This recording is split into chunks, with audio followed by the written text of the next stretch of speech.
एक रात फिर मुझे वही दौरा पड़ा और मेरे हाथ पांव ईंट गए, दिमाग बोझल हो गया और सीने में जलन होने लगी और आंखें उबलने लगी।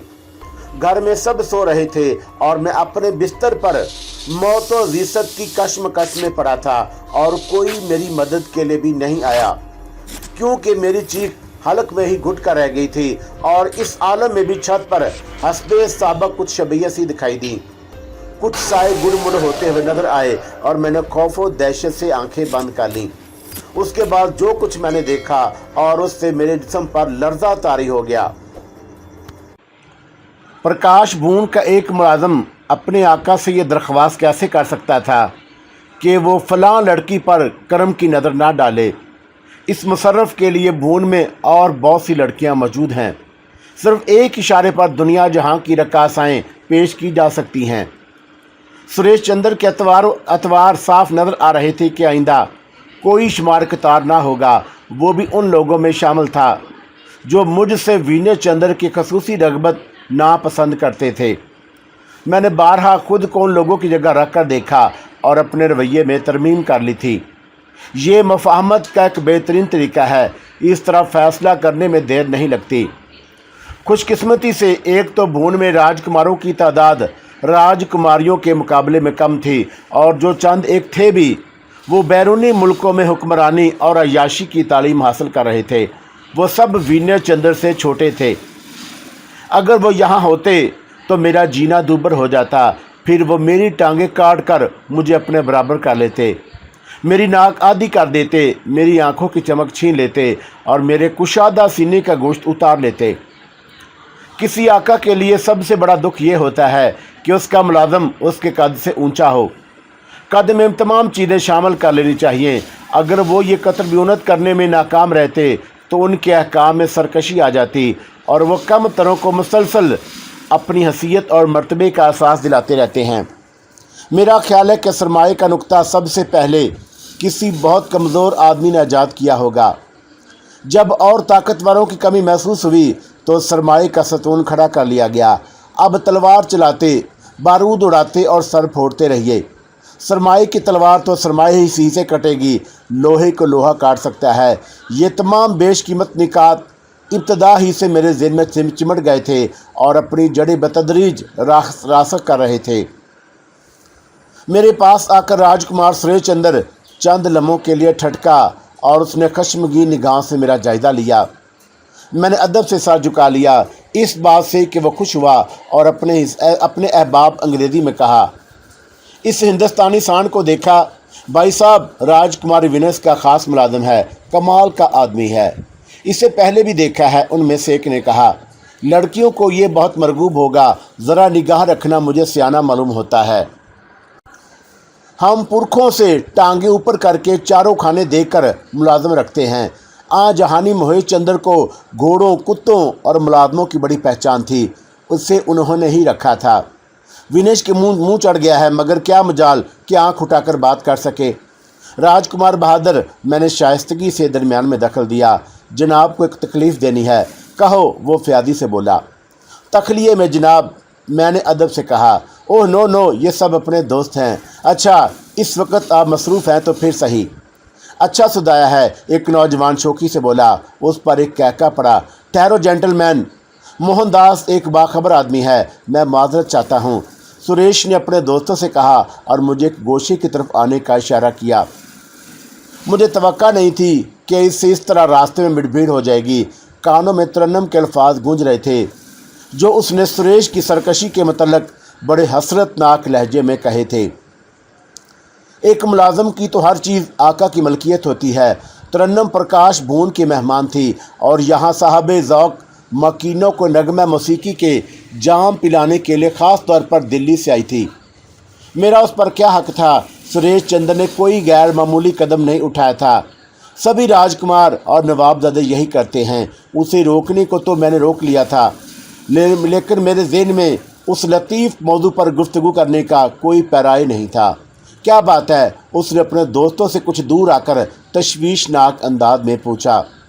मुझे अफसोस है कि मैंने आपका रास्ता खोटा किया, बात बताओ, वो इजलत में बोला। इन दिनों सरकार एहतियात से रहें, मैंने सरगोशी की। क्यों? उसके चेहरे का रंग बदल गया। खुलकर कहो, हालात ठीक नहीं हैं, नसीबे दुश्मना, कुछ लोग सरकार के खिलाफ हैं। पहले ही क्या कम हुआ है, मैं आपसे एहतियात की दरख्वास्त करूँगा। कौन लोग हैं और तुम्हें कहाँ से मालूम हुआ? उड़ती उड़ती कानों में पहुंची है। मेहमान खाने, बाग और भून की दूसरी तफरी गांव से परहेज कीजिए तो बेहतर है। गैर ज़रूरी लोगों से मिलने में चंद दिन के लिए सही, मगर एहतियात बरत लीजिए। पता नहीं किसके आस्तीन में खंजर या सांप छुपा हुआ हो। मैंने राजदारी से कहा। तुम ठीक कहते हो, हम एहतियात करेंगे, मगर तुम हमारे दुश्मनों की निशानदाही ज़रूर करो। वो बरहमी से बोला। भून ही के लोग हैं जिन्हें अपने लोगों के इकबाल मंदी एक आंख नहीं बाती। इन लोगों ने राजेपुर के दूसरे ख़ानदानों से गठ जोड़ कर रखा है। वो यहाँ हर उभरती हुई कुव्वत ख़त्म कर देना चाहते हैं। वो गहरी सोच में डूब गया और फिक्रमंद नजर आने लगा। मोहनदास, वो मेरा शाना थपथपाकर मुझसे इनामों कराम के वादे करने लगा। वो अपने मुखालफों का नाम जानने के लिए बेचैन हो गया था। किसी एक का नाम, उसकी आवाज़ काबू में नहीं रही थी। ये तो मैंने आपसे एक अंदेशा ज़ाहिर किया है, तुम शायद बताना नहीं चाहते। क्या तुम खौफज़दा हो? इससे कुछ हासिल नहीं होगा। आप ज़रा सा भी गौर करेंगे और इधर उधर नज़र डालेंगे तो दोस्त दुश्मन के चेहरे साफ नज़र आ जाएंगे। मैंने आपसे कहा ना, अभी मैं सिर्फ इशारे किनारे देखे हैं। ऐसी कोई तशवीश की बात नहीं है। भगवान ना करे कि कुछ हो, और मैं आपसे एहतियात की बात कर रहा हूँ। वह मुज़म्मल अंदाज में सर हिलाने लगा। हम तुम्हारी इस इतला पर ज़रूर तुम्हें इनाम देंगे। क्या तुमसे राजकुमार विनश ने कुछ कहा है? नहीं जनाब, मैंने मचल कर कहा। वो तो आपसे बहुत प्यार करते हैं। उसके दोस्तों ने दूर से आवाज़ें कसे। अकेले नहीं सुरेश, इससे कहो कि तुम्हारी दोस्तों का भी ख्याल रखे। इससे पहले कि वो मेरे बारे में कुछ और कहते, सुरेश उनके पास चला गया और मैंने उन हरामजादों को घूर कर देखा। जी में आई कि दोनों पिस्तौल खाली कर दूं। कमीने हर शख्स को अपने जैसा समझते थे। कभी कभी तो ख्याल आता कि इनके लिए अंग्रेज़ ही ठीक है। अंग्रेज़ चला गया तो ये बदनाम, बदजुबान, बेलगाम हो जाएंगे और फिर इन दलालों के बच्चों के कदम ज़मीन पर नहीं टिकेंगे। ये तो जीना हराम कर देंगे। मैं सुलगता हुआ दरमियान के एक रास्ते से गुजरता हुआ खुली फिजा में आ गया। सुरेश से इसके सिवा कोई बात नहीं हो सकती थी। वो तो कहिए वक़्त पर दिमाग काम कर गया और मैंने कुछ गलत नहीं कहा था। उसकी उम्र अभी कच्ची थी और अभी ज़िंदगी की शदीद चाहत होगी। अक्लमंद के लिए इशारा काफ़ी होता है। असूलन अब उसे मेहमान खाने की तरफ कदम उठाते हुए झिझकना चाहिए था। इस अचानक गुफ्तगू से कई उलझनें खुद ब खुद दूर हो गई। अपने दोस्तों के सामने सुरेश चंद्र ने मुझसे किस कदर बेनियाजी बरती थी, लेकिन वो खूब जानता था कि उससे कौन मुखातब है। मोहनदास। राजकुमार विनश ने मोहनदास को किसी सबब ही करीब किया होगा और भून में इसके ये चर्चे किसी बुनियाद पर ही होंगे। भून में सुरेश चंद्र की ज़ात नज़रअंदाज नहीं की जा सकती थी। बिलाशुबा बहुत से लोग उस तमन्ना में होंगे कि प्रकाश भून की नकेल उसके नापुख्ता हाथों में आ जाए। ये उसी वक्त मुमकिन था जब विनश चंद्र को हमेशा के लिए मीठी नींद सुला दिया जाए। कई बार ऐसी कोशिशें भी की गई। किस्मत ने विनश का साथ दिया, मगर किस्मत कब तक मेहरबान रहती है। सियासी पेचीदगियाँ और जहनी उलझनें ख्वाह मख्वाह होती हैं। हर उलझन और पेचीदगी का हल उस शख्स के पास होता है जो अनका हो, और जब भी वह शख्स नमूदार होता है कोई ना कोई फ़ैसला ज़रूर हो जाता है। मेरी ज़िंदगी मस्तआर थी। कई बार सोचा कि निशाना बहुत अच्छा है, सीने में दम है, दिमाग खोला हुआ है, खून की गर्दिश है, हर खूबी मौजूद है, तो फिर क्यों ना बहुत से लोगों की निजात का सबब बन जाऊं। ज़्यादा से ज़्यादा 10 आदमियों का खून करना होगा। सिर्फ अच्छे इंतखाब का मसला है। रोज़ इधर उधर के हज़ारों आदमी मरते हैं, कोई फ़र्क नहीं पड़ता। अगर मुंतखब आदमी मर जाया करें तो बड़ा अमन हो जाए। साईं अस्तबल से घुड़ दौड़ के मैदान की तरफ कूच कर रहे थे। प्रकाश भून में घोड़ों की रेस का जायका मैं पहले भी चख चुका था। बेहद दिलचस्प मंजर होता है। परी जमाल 2 शेज़ाएँ ठिलाती उतराती हुई इसमें शामिल होती हैं और घोड़ों पर सवार 2 शेज़ाओं की शान कुछ और हो जाती है। चुस्त लिबासों में सवारी करते हुए उनकी बोटी बोटी थरकती है। इन्हें जलवा आम में कौन था जो जाना पसंद ना करे। मेरा रुख रेस के मैदान की तरफ था, लेकिन मेरा इरादा इस बार वहां जाने का नहीं था, क्योंकि उस दिन जगदीप की कमर टूट गई थी। कल जोगी का खुमार टूट गया, आज ना जाने क्या हो जाए। दूर से मुझे अंग्रेज़ अफसर जैक्सन अपनी तरफ आता दिखाई दिया और मैंने रुख बदल लिया और खुद को घोड़ों में छुपा लिया। जैक्सन की बला तो टल गई, मगर मुझे मैदान में आना पड़ा। कुछ देर तक मैं एक दरख्त के साए में दुब कर बैठा रहा। जैक्सन के तेवर अच्छे नहीं थे। मैदान में घोड़ों और इंसानों की भीड़ लग गई। ये इत्मीनान कर लेने के बाद मैं वहाँ से भाग गया कि जैक्सन और दूसरे अंग्रेज़ अपनी नशस्तों पर बैठ गए हैं या घोड़ों पर सवार हो गए हैं। डाली घर नहीं थी। सोचा कि तरन्नम से कहता जाऊं कि क्वार्टर में आ जाए, लेकिन डाली की अदम मौजूदगी में ये मुनासिब बात नहीं मालूम हुई। डाली दरमियान में आ जाती तो ना जाने किस तरह महसूस करती, इसलिए मैंने विनय चंद्र के महल में जाकर खुद को महसूर कर लिया। कई बार फ़ोन की घंटी बजी, मैंने तवज्जो ना दी। आँख भी एक पल के लिए बंद नहीं हुई। फिर मेरा हाथ खुद ब खुद फ़ोन की तरफ बढ़ा और मैंने कंवर जगदीप का नंबर मिला लिया था। पूछा, कौन है? दूसरी तरफ जगदीप भी की आवाज़ थी और मैंने कोई बात किए बगैर रिसीवर क्रेडल पर रख दिया। परशुत्तम के कोच के बाद जब राजेपुर के गुंडों ने मुझे फ़ोन पर धमकी दी थी तो मुझे ये बात अच्छी नहीं लगी थी। अफसोस हुआ था कि छिछोरे लोगों से वास्ता पड़ा है जो फ़ोन पर दिल की भड़ास निकाल रहे हैं। मैं जगदीप को अपना नामो निशान क्यों बताता, मगर वो लौट फिर कर मुझ तक ही पहुँच जाता। बल्कि लौटने फिरने का क्या सवाल था। सबसे पहले मेरी ही तस्वीर उसकी आंखों में उतरती। मैंने फ़ोन बंद करके उसे इस लज्जत से महरूम कर दिया जो मेरी आवाज़ सुनकर उसे होती। वो खुश होता कि मोहनदास बहकने लगा है। उसकी बहन अनीता ने अपना चश्मदीद वाक़या सुनाकर उसकी नज़र में मेरा जो अमीज बनाया होगा वो खाक हो जाता। कभी कभी मैं भी बच्चा बन जाता था। एक वहशत सवार थी।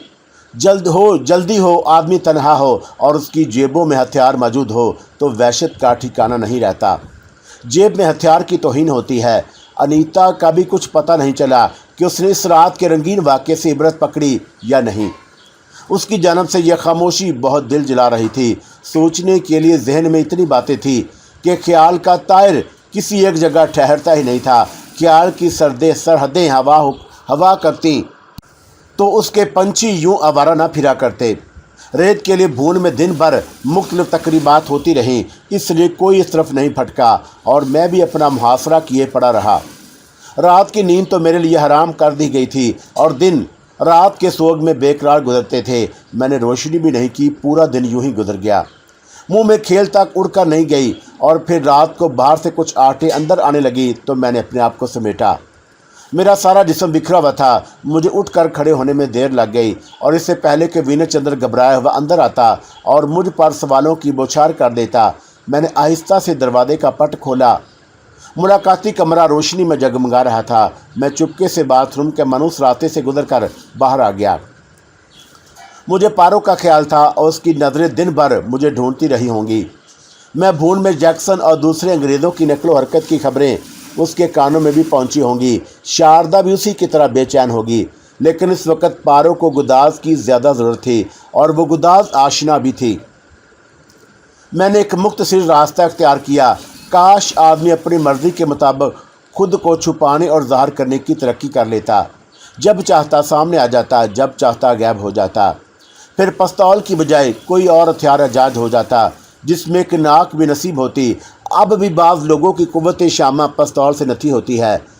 अज़रोए एहतियात मैंने जो रास्ता इख्तियार किया था वो खासा तवील था। असूल ये था कि जो रानी सबसे नई होती उसका मकान महाराजा के सीने के साथ साथ महल से भी करीब हो जाता। रानियाँ जितनी पुरानी होती जाती उनके मकानात महाराजा से उतने ही दूर होते जाते। पारो को रानी का लक़ब देना तोहमत थी। भला इतनी नाजुक और तरोताज़ा लड़की कहीं रानी हो सकती है? प्रकाश चंद्र के भवन में जो जहाँ था वहीं रह गया। सकूनतों के तबादले नहीं हुए। मैं अपने ख्यालों में गुम पारो से गैर हाज़िरी के उज़र तराशता हुआ अकब के रास्ते से इमारती सिलसिले में दाखिल हो गया। पारो के ख़ास कमरे में उसकी मखसूस बांदी मौजूद थी। उसने बताया कि पारो ने मुझे इंतज़ार करने की हिदायत दी है, लिहाजा मैं आराम कुर्सी पर टामक टोइयाँ मारता रहूँ।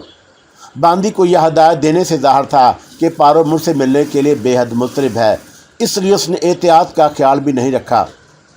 पारो की तरह उसकी बांदी भी बहुत तीखे खदूखाल की हमल थी। वो मुझे शौक नज़रों से देखती रही, जैसे कह रही हो, क्या हम खूब जानते हैं ऐसी नज़रों का जवाब जीम के सिवा कुछ नहीं होता। मैं झींपा सुकड़ा हुआ सा बैठा रहा और मुझे इस लड़की से बहुत शर्म आई। वो दुबली पतली औसत कद की लड़की थी। लहंगे, चोली और खुले पेट, आधे नंगे बाजों में उसका सलोना रंग खूब खिल रहा था। कुछ पियोगे बाबू? और उसने इठलाते हुए कहा, और मैंने चाहा कि कह दूं खुद को पानी में घोल कर पिला दे। वो मेरी निगाह का मतलब समझ गई और बोली, मैं कह रही हूँ कि कुछ शरबत वरबत, चाय वगैरह, बस यही है तेरे पास। और मेरे मुंह से निकल गया। वो लिजा सी गई मगर तेज़ो तरार थी, लह कर बोली, और तुम्हें क्या चाहिए? अरे ये तो रोज़ पीते रहते हैं, कोई नई चीज़ पिला। जो कुछ कहो मोहन बाबू। वो झिझक कर और गर्दन झुकाकर बोली, चल अपने हाथ से एक गिलास सादा पानी पिला दे। उसकी निगाह में शराब उमड़ आई थी और मैंने खुद को बरवकत संभाल लिया। बस, उसने किसी कदर मायूसी से कहा और मैंने कोई आधे घंटे पारों का इंतज़ार किया। मैं तमाम वक़्त बांदी की नज़रों के हिसार में रहा और मैंने तय किया कि रात को किसी वक़्त बहुत सी रोशनियां करके अपने शक्ल गौर से देखूंगा। ज़रूर कोई बात है जिसका मुझे भी इल्म नहीं। वो मुझे रोकती रह गई मगर मैं उठ गया। कमरे से निकलकर मैंने दोबारा वही रास्ता अख्तियार किया। कुछ दूर आगे जाकर एक तंग रास्ते से गुज़र हुआ और यहाँ एक चक्करदार जीना ऊपर की मंजिल की तरफ जाता था। जीने के नीचे कोई तंगो तारीक जगह सांस रोके छुपा खड़ा था। जैसे ही मैं आगे बढ़ा, तेज़ी से एक हाथ बाहर निकला और आनन फानन मेरे सीने पर फैल गया। मेरा दम हल्क में घुट कर रह गया। ठहरो, किसी ने सरगोशी की आवाज़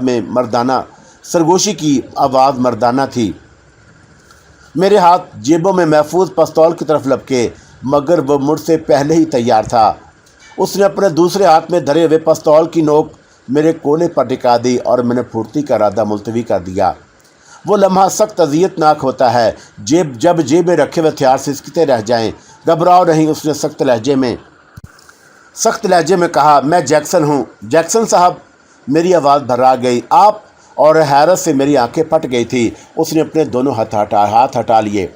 चुपके से मेरे पीछे पीछे इस तरफ अंधेरे में चले आओ, मुझे तुमसे कुछ ज़रूरी बातें करनी हैं।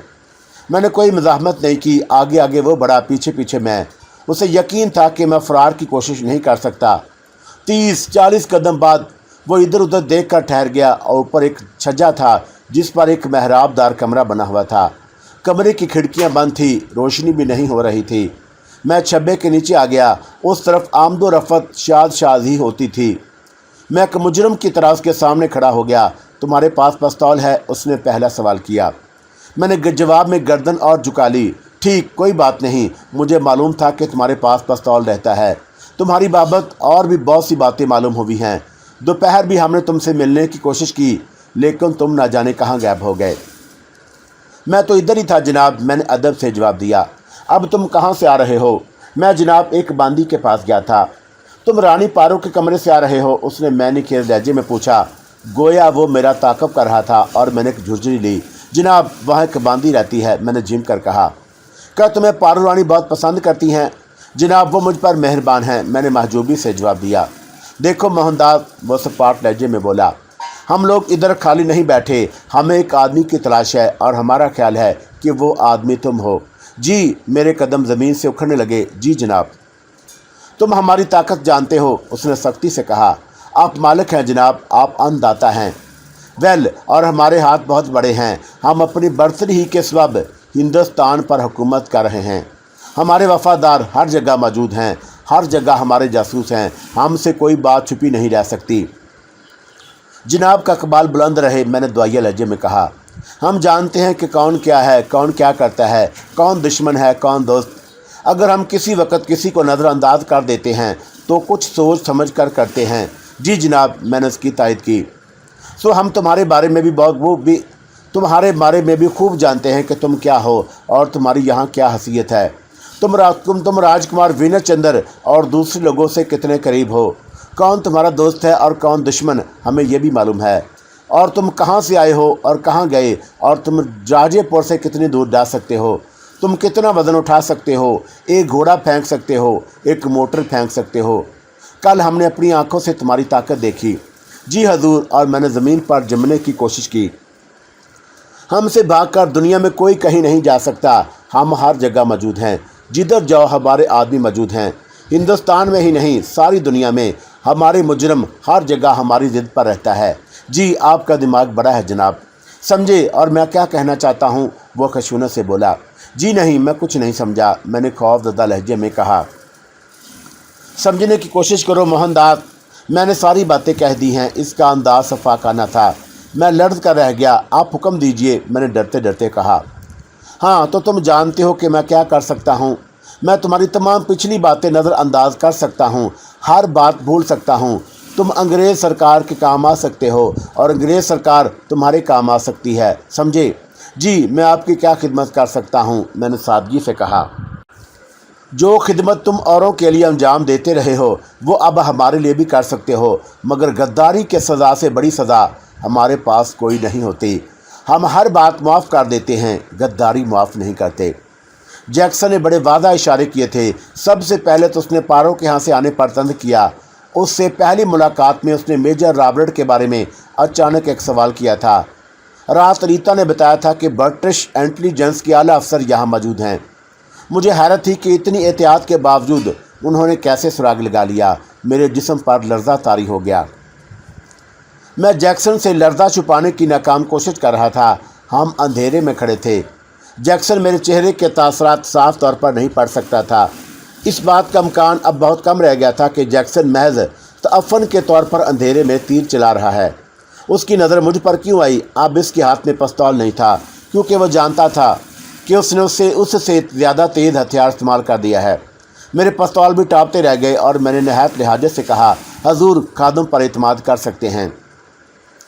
मुझे मालूम था कि तुम्हारा जवाब यही होगा। तुम अक्लमंद आदमी हो, तुम्हें कहीं मुंतकिल नहीं किया जा रहा। तुम भूल ही में रहकर हमारी खिदमत कर सकते हो।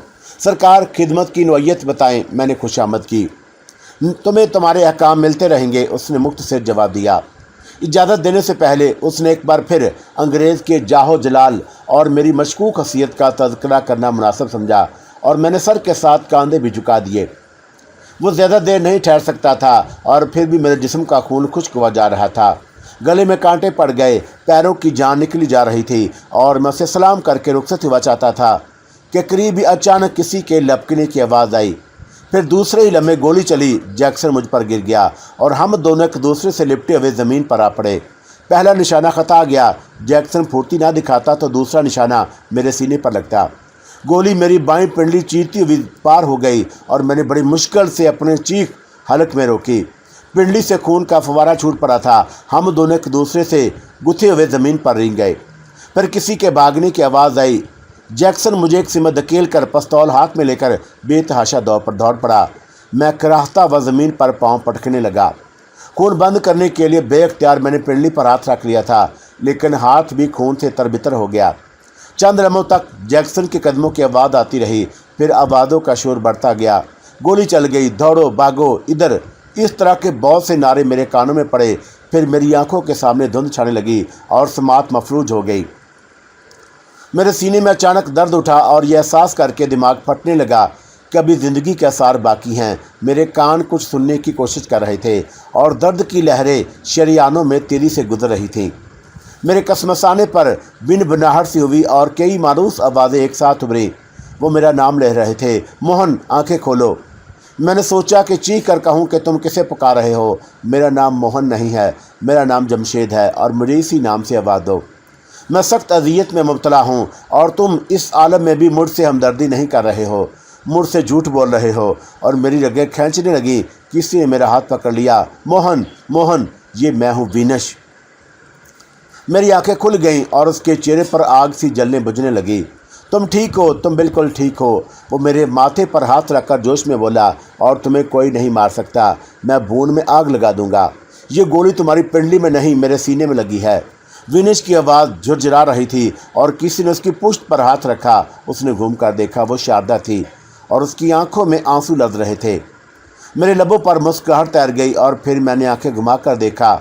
कमरे में बहुत से लोग मौजूद थे। डॉक्टर, नर्सें, एक कोने में खड़ी हुई पारो, रीता, सुरेश चंद्र, जैक्सन और वह दूसरे अंग्रेज़ अफसर और महारानी माया देवी। एक मुलाजम के लिए इतने बड़े बड़े लोग। मुझे बेअदबी का शदीद एहसास हुआ और मैंने उठने की कोशिश की। विनेश ने मुझे रोक दिया। उसका बदला लिया जाएगा। वो दोबारा बफर कर बोला, अब ये बात छुपाने की ज़रूरत नहीं कि मोहनदास से हमारा रिश्ता मुलाजम और मालिक के सिवा भी बहुत कुछ है। सबको मालूम हो जाना चाहिए कि मोहनदास को हम क्या समझते हैं। मोहनदास मेरा दोस्त है, उसने चीख कर कहा। मोहन दास मेरा दोस्त है। विनश धीरज रखो। महारानी माया देवी की नरम आवाज़ उभरी। बहुत धीरज हो चुका रानी माँ, बहुत हो चुका। मुझसे ज़्यादा मोहनदास ने बर्दाश्त किया। विनश ने गुस्से से कहा, भून में नकारा बजवा दीजिए और कह दीजिए कि एक गोली का जवाब 1000 गोलियों से दिया जाएगा। हमारे पास हथियारों और हौसले की कमी नहीं। धीरज विनश, भगवान भी ये अत्याचार देख रहा होगा। हाँ, भगवान तो सुनता ही नहीं रानी माँ। विनश का गला रुंध गया। हमारे हथियारों का जंग लग जाएगा। वो सब मेरी मसहरी के करीब आ गए। ये विनश की ख्वाबगाह से मिला हुआ वो कमरा था जहाँ आज मैं दिन भर पड़ा रहा, और विनय चंद्र के उस खास कमरे में मेरे ज़ख्मी जिस्म डॉक्टरों, नर्सों और भून के मुमताज़ लोगों की मौजूदगी से ज़ाहिर होता था कि विनश ने मेरे और अपने ताल्लुक़ की हर एहतियात बलाए ताक रख दी।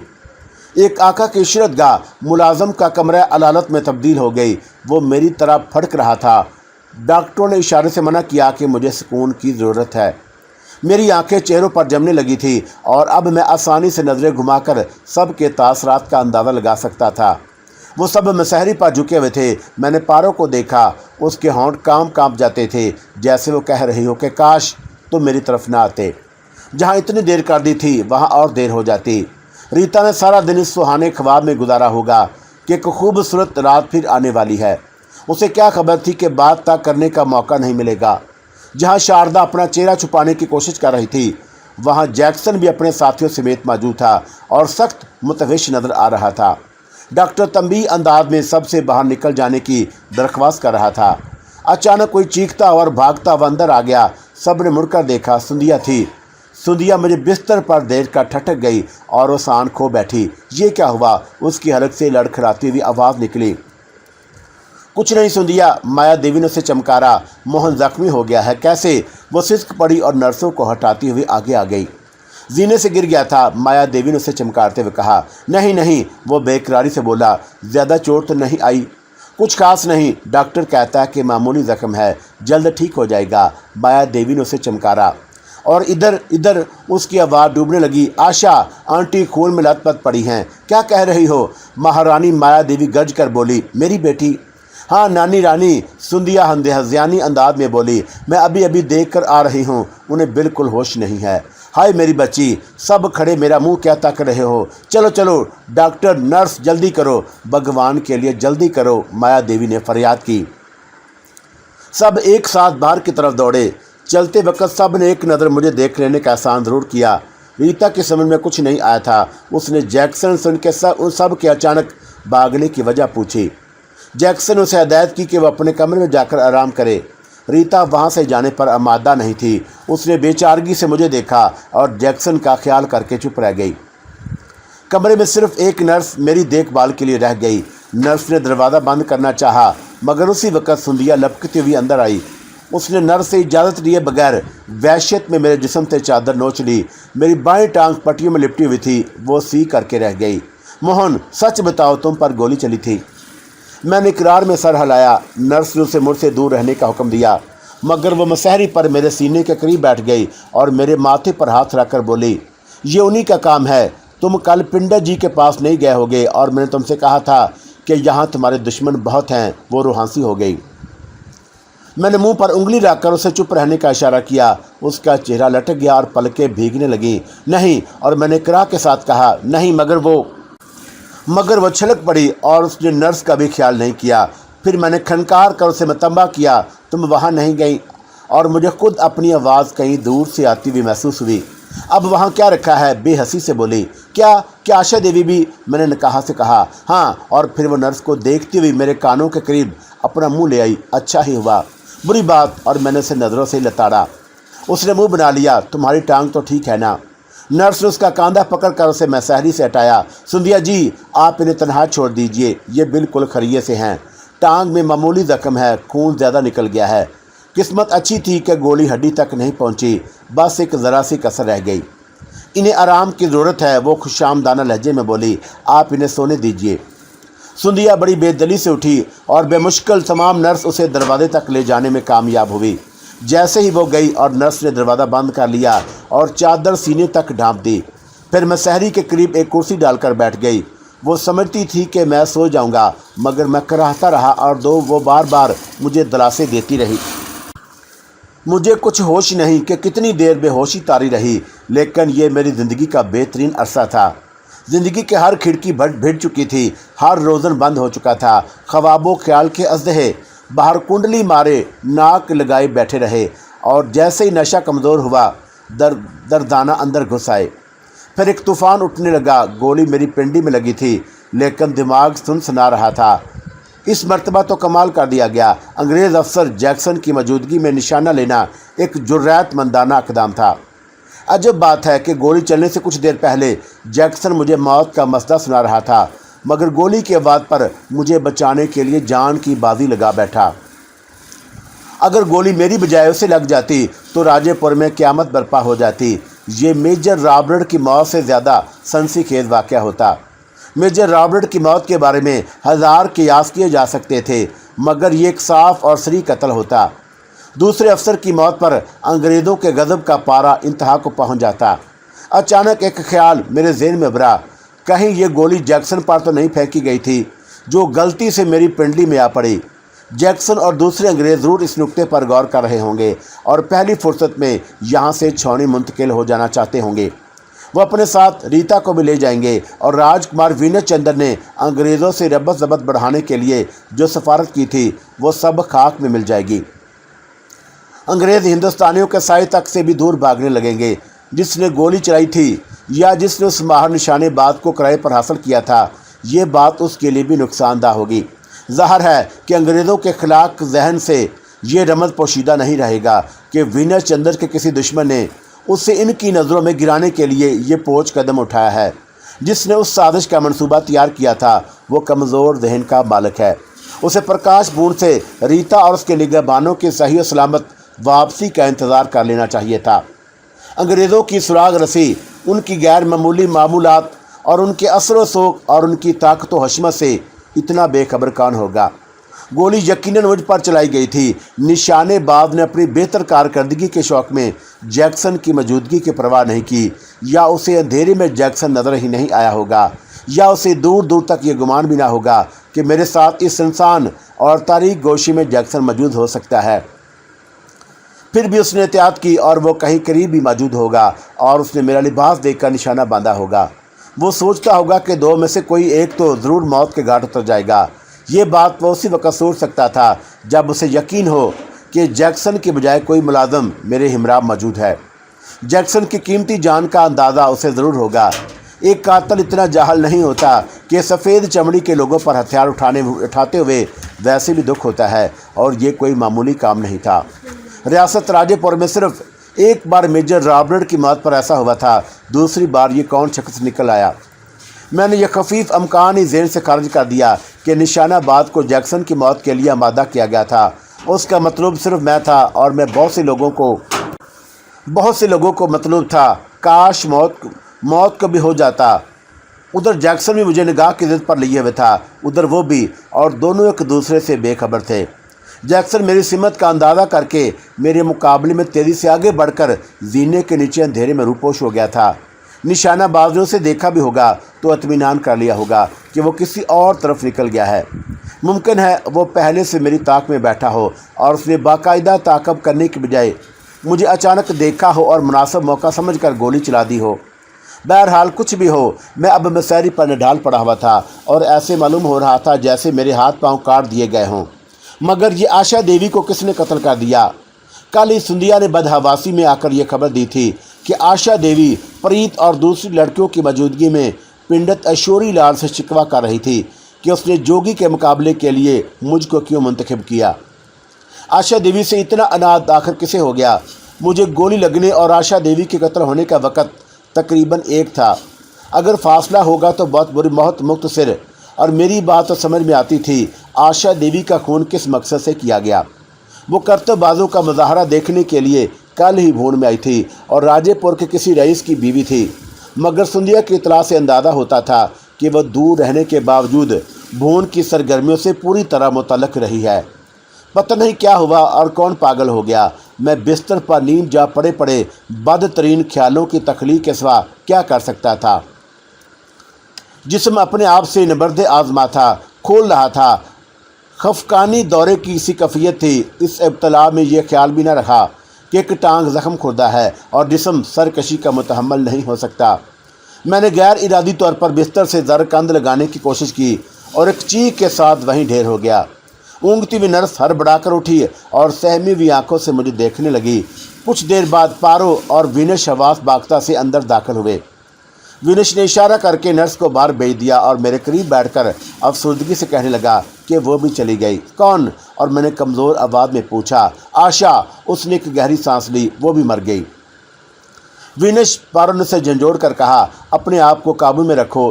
وہ یہ کہنا چاہتی تھی کہ تمہیں موہن کے سامنے اس وقت اس قسم کی باتیں نہیں کرنی چاہیے۔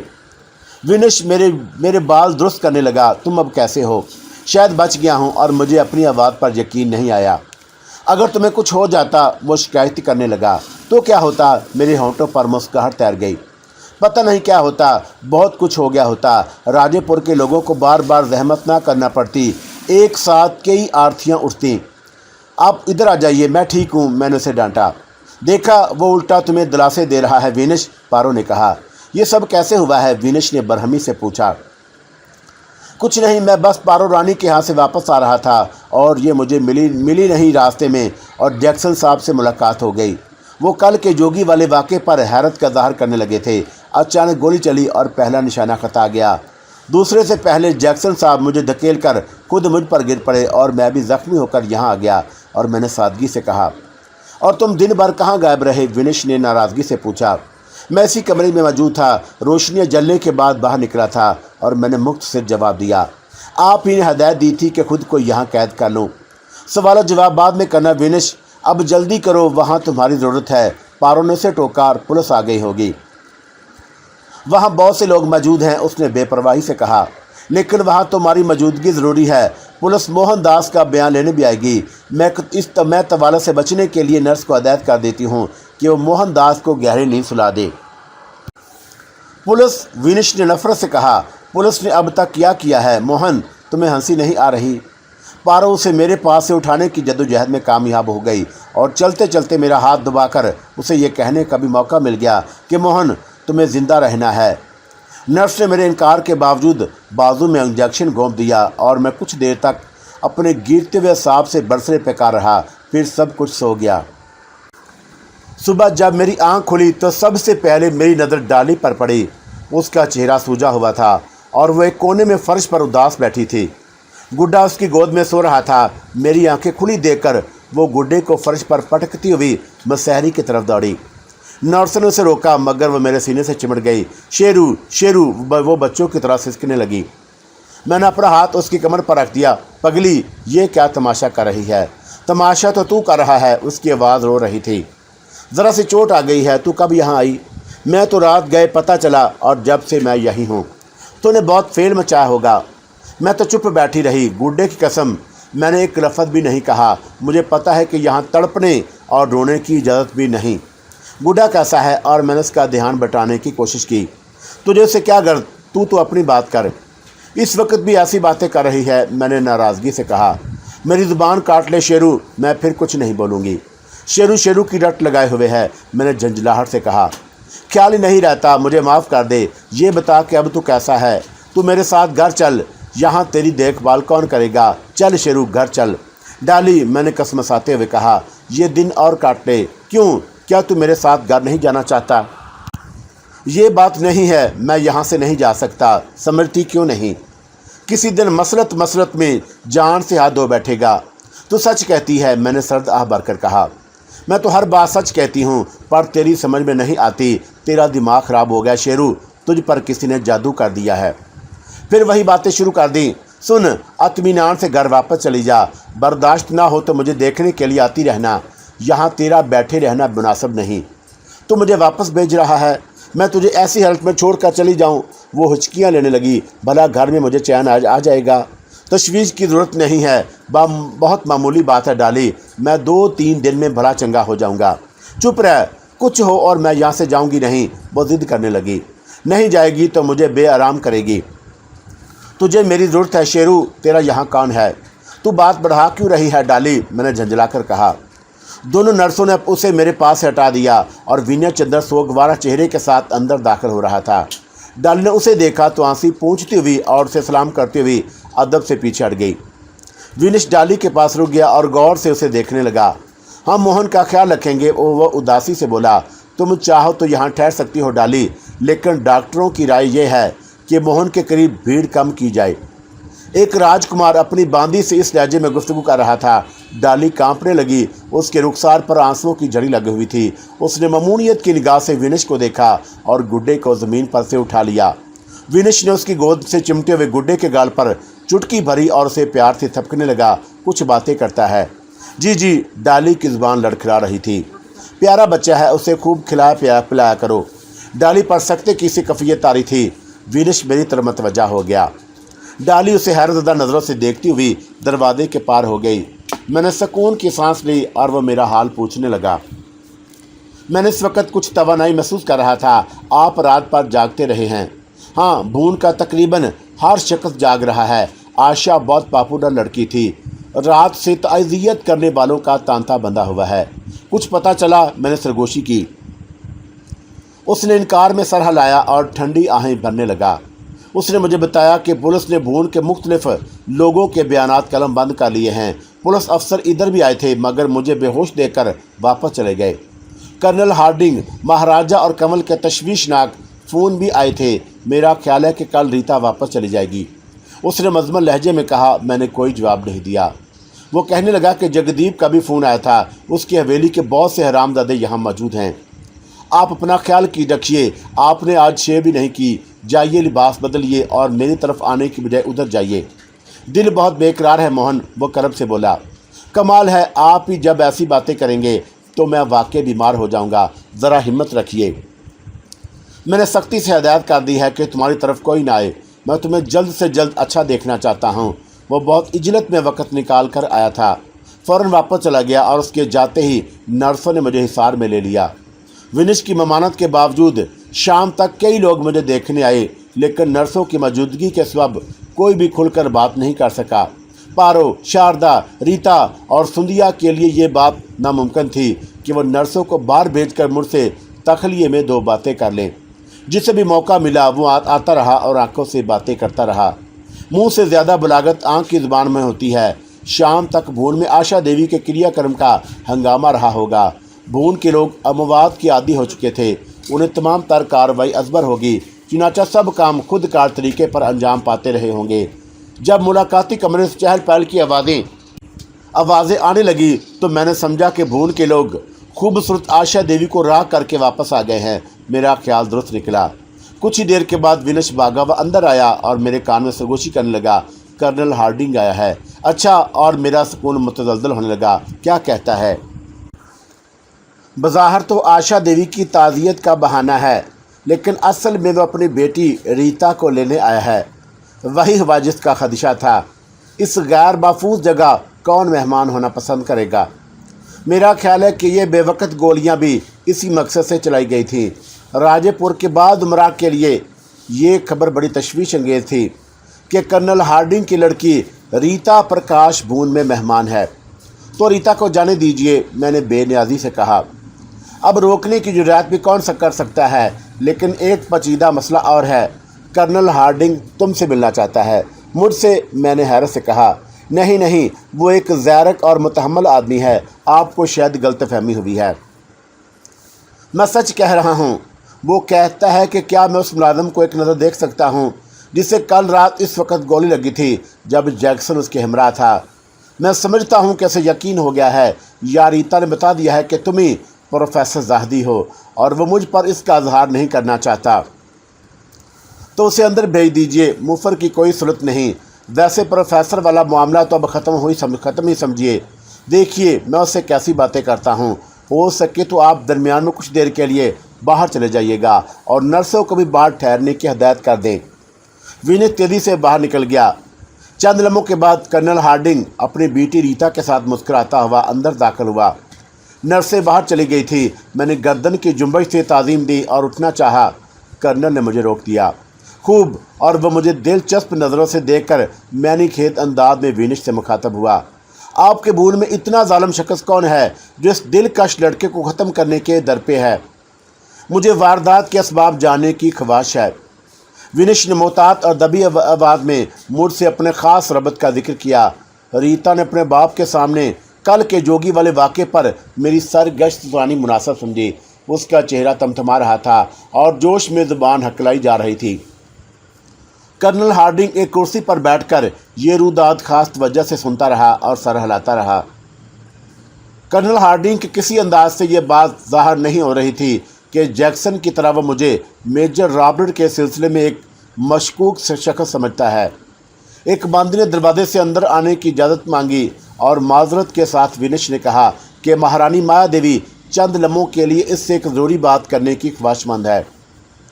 विनिश ने मुझे और कर्नल को तन्हा छोड़ने का उम्दा असलूब अख्तियार किया था। कर्नल शायद इसी बात का मुंतज़िर था। उसके जाते ही वो बराह रास्त मुझसे मुखातब हो गया। मोहनदास, तुम्हारा चेहरा खासा जाना पहचाना लगता है। इसके लहजे से खासी शौकी टपक रही थी। जनाब, मैंने शाइस्तगी से जवाब दिया। नवाज़िश है कि जनाब ने एक मुलाजिम का चेहरा याद रखा। तुम्हारी शक्ल हैरत अंगेज़ तौर पर हमारे एक दोस्त से मिलती है, मगर उसके चेहरे पर एक दाढ़ी भी मौजूद रहती है। वो बातें भी खूब करता है। तुम्हें देखकर यह ख्याल आया कि अगर तुम्हारे चेहरे पर उसकी दाढ़ी लगा दी जाए तो शायद तुम्हें और उसमें फ़र्क ख़त्म हो जाएगा, कर्नल ने कहा। सरकार की अनायत है जो एक मुलाजिम को अपने दोस्त की हम मर्तबा समझते हैं। मैंने कर्नल से दानिस्ता छेड़ की। रीता हमारे दोस्त प्रोफेसर की भी बड़ी मदाह हैं और तुम्हारी भी बड़ी तारीफ़ करती हैं, क्यों रीता?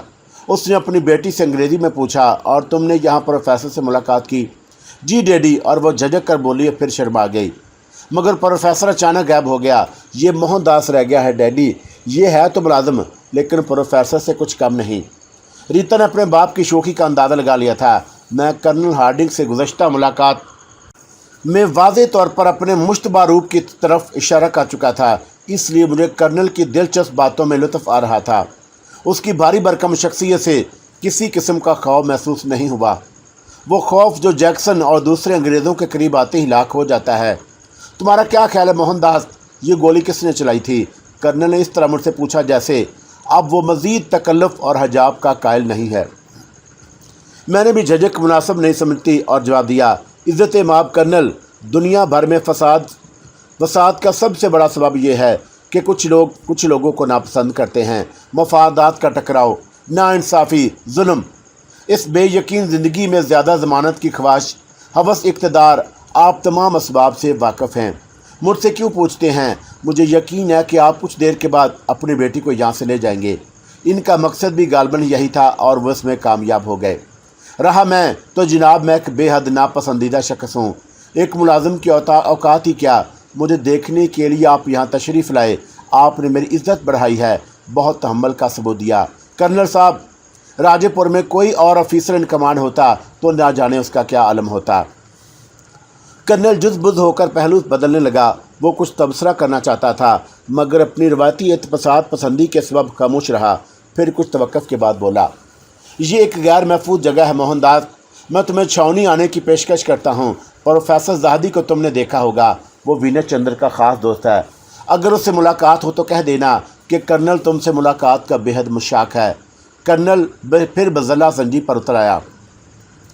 प्रोफेसर ज़ाहदी के बारे में तो मैं कुछ नहीं कह सकता जनाब, लेकिन मैं अपने आका और दोस्त विनय चंद्र को इन हालात में छोड़कर कहाँ जा सकता हूँ? मैं उसे बहुत करीब समझता हूँ कर्नल, मैं कैसे आ सकता हूँ? बहरहाल आपका बेहद शुक्रिया। मेरी ज़िंदगी किसी के काम आ जाए यही बात है। मैं एक तन्हा आदमी हूँ कर्नल, बहुत तन्हा। और मैंने करब से कहा, मेरी मौत पर आंसू बहाने वाले चांदी लोग होंगे।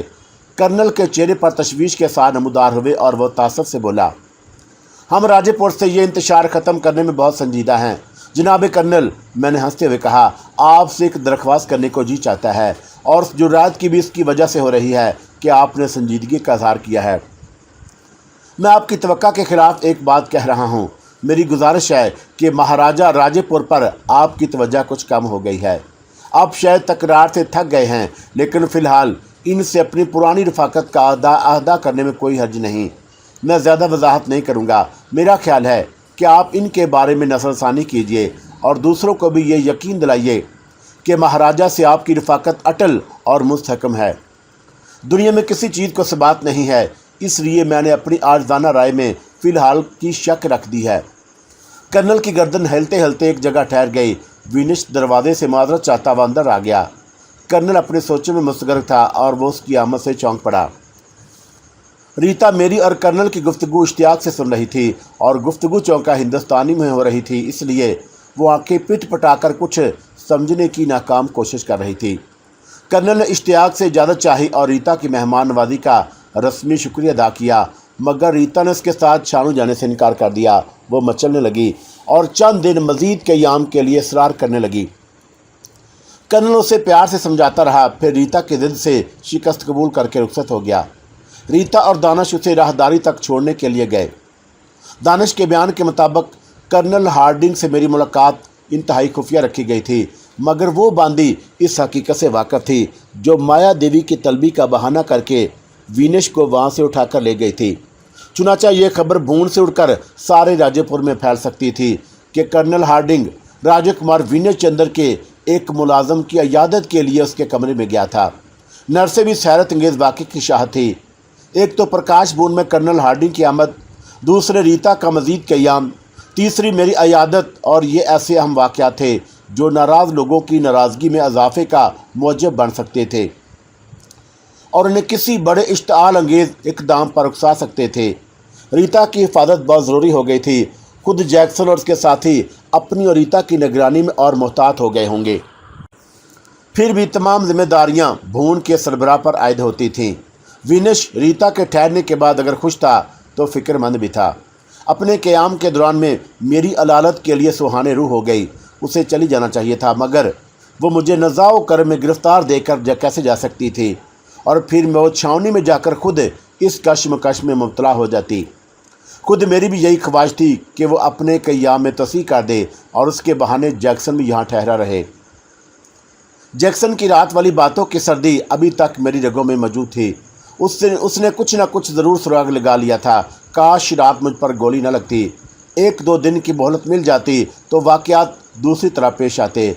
मुझे अपनी जल्द से जल्द सेहतयाब होने का इंतज़ार था। टांग का ज़ख्म तेज़ी से मंदमल हो रहा था। दूसरे दिन सुबह मैं आसानी से बैठ सकता था, लेकिन नर्सें अभी तक सरों पर मुसल्लत थीं। डाली बार बार आती और रो धोकर चली जाती। यही हाल पारो और शारदा का था। विनेश ने मुझे बताया कि तरन्नम भी अपनी परेशान जुल्फ़ों के साथ मुझे देखने आई थी। मैं उस वक़्त ख्वाब आवर दवाओं के नशे में डूबा हुआ था। वो कुछ बोली नहीं, बस मुझे तकती रही और आंखों में सावन लिए चुपचाप चली गई।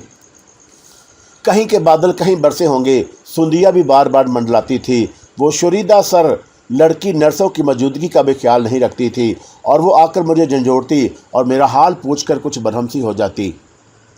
तीजे के दिन राजकुमारी कमल और महाराजा भून में तशरीफ़ लाए, लेकिन उन्हें कर्नल हार्डिंग की तरह मेरे पास आने की ज़रूरत नहीं हो सकी। सुना कि राजकुमारी कशकुल ने विनेश से शारतन मेरे बारे में पूछा था। महाराजा को भून में कर्नल हार्डिंग की आमद की खबर पहुंच गई होगी। विनेश ने मुझे इतला दी कि इस बार वो बहुत देर तक भून में ठहरे रहे और खिलाफ़े मामूल यहाँ के लोगों में दिलचस्पी लेते रहे। वो लाइब्रेरी भी गए और शारदा से मुख्तलिफ मौज़ूआत पर गुफ्तगू करते रहे। मैं उधर बिस्तर पर पड़ा आने वालों के चेहरे देखता रहा या कमरे से बाहर लम्हे लम्हे की खबरें सुनता रहा। जब भी कोई इधर का रुख करता मुझे महसूस होता जैसे मेरे ज़ख्म की तकलीफ़ में कमी हो गई, लेकिन जब जैक्सन उधर आता तो ये तकलीफ़ बढ़ जाती। उसमें बड़ी जुर्रत थी। वो एक फुर्तीला और चाको चबंद नौजवान था। आते ही नर्सों को दूर रहने का इशारा करता और मेरे सरहाने बैठकर उन अज़ियतनाक सरगोशियों का अहदा करता रहता जिनकी इब्तदा उसने वारदात से पहले की थी। पुलिस को बयान देते वक्त वो मेरे पास मौजूद था और मेरे उसके बयान में सरे वो फ़र्क नहीं था, हालांकि उसने इस सिलसिले में मुझे हदायत नहीं की थी। पुलिस अफसर ने अंग्रेज़ी में इस बार ये राज मनकशिफ किया कि भून से बाज़ गुमनाम लोगों ने फ़ोन पर पुलिस को उसके पहलू की तरफ तवज्जो दिलाने की कोशिश की है कि आशा देवी को मोहनदास ने कत्ल किया। उनका इसरार है कि वक़्त आने पर तमाम सबूत मुहैया कर दिए जाएंगे। ये खबर सुनकर मेरा जो हाल हुआ वो हुआ। जैक्सन भड़क उठा और उसने पुरजोर अल्फाज में मेरी वकालत की और कहा कि जिस वक़्त आशा देवी को गोली लगी मोहनदास मेरे हमरा था। ये एक अंग्रेज़ अफसर की गवाही थी। ज़ाहिर है कि उसके बाद तफ्तीश का रुख बदल जाना चाहिए था, मगर जैक्सन मुसलसल मेरी दिल आज़ारी कर रहा था। वो अजब मजाज का शख्स था। खुद ही ज़ख्मी करता, खुद ही मरहम लगाता। पहले उसने मुझे मौत के मुंह से बचाया, अब पुलिस से मेरी जान बख्शी के लिए वकालत की। दूसरी तरफ मेजर रॉबर्ट की हलाकत के बारे में मुझ पर अपने शकूक का बिल वास्ता अजहार करके मेरे कानों में सीसा उंडेल देता। उसने मुझे चैन नहीं लेने दिया और उसने कभी मुझ पर कत्ल का फतवा खुल्लम खुला सादर नहीं किया। वो लर्जा खेत इशारे करता था और मुझसे अपने अहद की तजदीद कराता रहता कि सेहतयाबी के बाद मैं कुत्ते की तरह भून के दरो दीवार सूंघने के काम में सरगर्म हो जाऊंगा। जैक्सन को यह इल्म भी ज़रूर हो गया होगा कि कर्नल हार्डिंग ने विनिश से अपनी गुफ्तगू के दौरान में मुझे देखने की ख्वाहिशदार की थी और उसके ज़रख़े ज़हन में फ़ौरन ये जवाब आया होगा कि कर्नल इधर उधर के बयानात की बजाय मोहनदास की ज़ुबानी वारदात का हाल सुनकर किसी नतीजे पर पहुंचना चाहता होगा। चौंका छानी का एक ज़हीन अफसर उसमें मुलव्वस था। आगे बढ़ने और कोई कारनामा दिखाने के शौक़ में अंधाधुंध भागने वाले इस अफसर को ख्वाब में भी ये शुबा नहीं हो सकता था कि मेरे और कर्नल के दरमियान किस किस्म का तल्लुक़ है और कर्नल ने यहाँ आकर उस नाहंजार से किन मामलात पर गुफ्तगू की है। जैक्सन तो अपनी धुन में मस्त था और उस टाइप के लोग अपने तौर पर चुपके काम करते रहते हैं और बाद में एकदम धमाका कर देते हैं। वो खुद को मेजर रॉबर्ट का जानशीन साबित करने के लिए अपनी तमाम सलाहियतें आजमा रहा था। मुझ कमबख्त को ज़ख्मी होना भी उन्हीं दिनों रह गया था। ये विनय चंद्र का ख़ास कमरा ना होता तो मेरे ज़ख्मों की नुमाइश किसी आम जगह लगी होती, अपने क्वार्टर में या हस्पताल में तो मेरा तमाशा देखने के लिए एक हजूम इकट्ठा हो जाया करता। विनय की सख्त पाबंदियों के बावजूद आने वाले आ जाते। प्रीत, अनीता, कसम, हीमा और भोन की दूसरी लड़कियों के दिल में भी मेरी दीद की ख्वाहिश उभरी होगी, लेकिन वो दिल महसूस कर रह गई होंगी। आने को जी भी मचलता होगा और आने के से खौफ भी आता होगा। पिंडत अशोरी लाल अपना धुआं देता हुआ करछा मेरी मसहरी के गिर्द घुमा गया था। मेरी गज़बनाक आंखें देखकर खामोश रहा और अपने आप ही से कुछ कहता सुनता रहा, फिर सर झटकता और बदबदाता हुआ चला गया। 3 दिन बाद जब आशा देवी की मौत की रसूम से लोग थक गए तो उन्होंने विनिश के गिर्द इकट्ठा होना शुरू कर दिया। राजेपुर में ये तशवीशनाक अफवाहें गश्त कर रही थी कि महाराजा का जवाल करीब है, अब इक़्तिदार विनय चंद्र को सौंप दिया जाएगा। कर्नल हार्डिंग खुद विनय चंद्र से मुलाकात करने और मामला तय करने आया था। कर्नल ने अपने हसीन बेटी को प्रकाश भवन में जानबूझकर भेजा और उनमें सबसे दिलचस्प विनिश और रीता के तल्लुक़ की शर्मनाक अफवाह थी कि राजकुमार विनिश ने कर्नल की बेटी को अपने दाम में गिरफ्तार कर लिया है। बस अब कुछ दिनों की देर है, रियासत में एक बहुत बड़ी तब्दीली आ जाएगी। यूँ तो उन अफवाहों से कोई फ़र्क वाक़ नहीं होता, मगर जगदीप और उसके रफ़ीकों के बुखला जाने का अंदेशा था। रीता के आज़ाद में शिकार का प्रोग्राम मुलतवी कर दिया गया। पारोहिमा वक़्त उसके साथ रहती थी। ग़िज़ाएँ हत्ता के पानी तक उसकी खिदमत में पेश करने से पहले टेस्ट कर लिया जाता था। तीसरी रात गए मुलाकाती कमरे में शोर अचानक बुझ गया और मैंने घबराकर नर्स से कहा, देखो बाहर क्या हो रहा है। लेकिन नर्स के जवाब देने से पहले मुझे एक मानूस आवाज़ सुनाई दी, कहाँ है वो? किसी ने गद्दार आवाज़ में पूछा। कौन महाराज? विनिश ने हैरत से कहा, आप इतनी रात गए, क्या मेरे लिए कोई वक़्त मुकर्रर है? उसने बरहमी से कहा। दूसरे ही लम्हे मेरे कमरे में साधु देवराज दाखिल हो गया। नर्सें एक तरफ सिमट गईं, उसके पीछे पीछे पारो, शारदा, रीता और विनिश तदबदब के आलम में अंदर चले आए। साधु चंद सानी तक मुझे मतवश नज़रों से घूरता रहा और मैंने बेनियाजी सी बर्तनी रस्मी तौर पर प्रणाम किया और सामने की जन्म नज़र किए रहा। मेरी यह कफ़ियत गालबन लाशौरी थी। कहीं दूर नहा खाने में एक शिकवा सा छुपा बैठा था कि उसने आने में देर क्यों कर दी और फौरी तौर पर उस शिकवे का कोई जवाब समझ में नहीं आ रहा था। अब भी जी नहीं भरा और वह थोड़ी देर के सकूत के बाद बोला, अभी हसरत बाकी है। मैंने ज़ुबान नहीं खोली। उसने आगे बढ़कर मेरी चादर खींच ली और नर्स को हुक्म दिया कि वह मेरी टांग की पट्टियाँ उतार दे। नर्स को उसका हुक्म मानने में तामल हुआ और उसने बेचारगी से विनिश की तरफ देखा, मगर विनिश के इशारे पर उसने जल्दी पट्टियाँ खोलनी शुरू कर दी। पिंडली पर जो मरहम वगैरह लगा हुआ था, साधु ने हुक्म देकर उसे भी साफ़ करवा दिया। पिंडली में एक गहरा ज़ख्म था जो मैंने खुद पहली बार देखा। गोली गोश्त के हिस्से से गुजर गई थी, हड्डी से 1 इंच का फासला रह गया था। साधु ने मसहरी पर बैठकर अपने खुरदरे हाथों से ज़ख्म छुआ और मेरे मुंह से कराह निकल गई। वो ख़ास ज़ख्म की जगह उंगली से कुछ निशानात बनाने लगा। साथ ही साथ उसके होंठ तेज़ी से रक्सा थे, सब दम बेखुद थे। ज़ख्म खोरदा इलाके पर उंगली के कलम से ना उभरने वाली कुछ तहरीरें रकम करने के बाद उसने अपनी धोती से लटकी हुई एक छोटी सी पोटली खोली और उसमें एक मुरझाया हुआ पत्ता था। ताज़ा ताज़ा खुश्क हुआ था और पत्ता उसने अपनी दोनों हथेलियों के दरमियान पीस कर मेरे जख्मों में भर दिया। मैं तड़प उठा। अज़ियत से मेरी चीखें निकल गईं। ऐसे मालूम हो रहा था जैसे साधु ने जख्म में मिर्चें भर दी हों। और मैंने बर्दाश्त करने की बहुत कोशिश की, लेकिन पिंडली में आग सी लग गई थी। मैं बेकाबू होकर बिस्तर पर पिछाड़े खाने लगा। साधु पर मेरी अजियत का कोई असर नहीं हुआ। वो जख्म पर बराबर फूके मारता रहा। साधु के काम में मुदाखलत की जुर्रत किसी ने नहीं की, मगर कुछ ही देर के बाद मुझे तकलीफ में कुछ कमी महसूस हुई और साधु की फूंकों से ठंडक पड़ने लगी, जबकि पहले उन्हीं फूंकों से जख्म की आग भड़क भड़क जाती थी।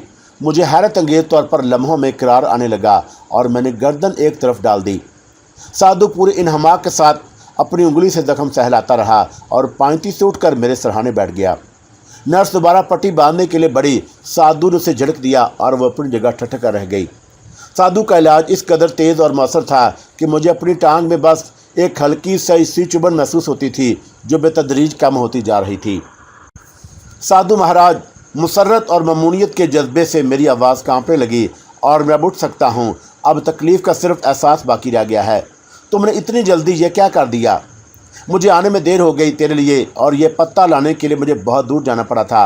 अब मैं बार वहाँ नहीं जा सकता और नागुला को बार बार तंग नहीं कर सकता। वो नागवारी से बोला, लेकिन उसकी नागवारी में शफकत का रंग साफ नुमाया था। हकीम असगर अली की होलनाक सरगुज़श्त, कदम कदम पर तजस्सुस और गोना गो वाक़यात, एक ऐसे शख्स की कहानी जिसे बेपना पुर इसरार कुव्वते हासिल थी, एक तहलका खेज कहानी पुर इसरार अलूम का माहिर, एक ऐसी कहानी जो आपके रोंगटे खड़े कर देगी।